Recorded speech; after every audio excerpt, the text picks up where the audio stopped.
It makes important investments in education and higher ed, starts to rein in the out-of-control property taxes that we have, and adopts a couple things that the business community has been talking about for a long time. And many of you remember Governor Plenty's 21st century tax reform proposal.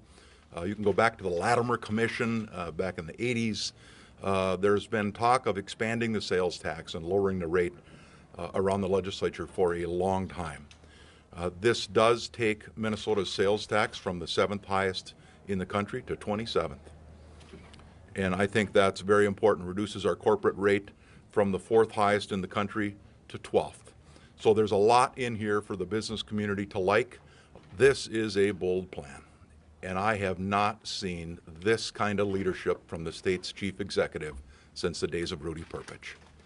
And I'm very proud of the governor for starting us down the path of this honest conversation that this legislature needs to have with Minnesotans about fixing these structural budget problems that we have and positioning Minnesota for smart investments in education, in our nursing homes, and other things that I think all of us agree are priorities. So I want to thank him for his very, very bold leadership today.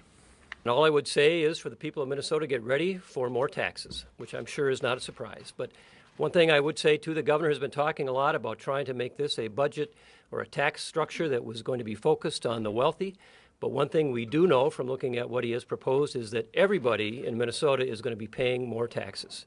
This is a budget expansion of about 7.6% increase in spending, requiring about a $3.7 billion in new revenue coming into the state.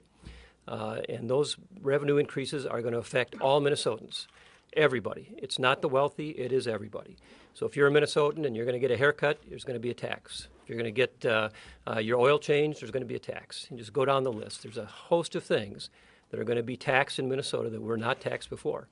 And I think that this is one of the central things that needs to be understood by this proposal, that we are getting a large increase in government, much faster than the rate of inflation, much faster than the rate of personal income growth. We're seeing a huge expansion in the rate of spending. And the question I think we all should be asking is, what are we going to get for that, for all those increases in costs that we're going to be paying for all the goods and services that we're going to have to see those taxes hit us on?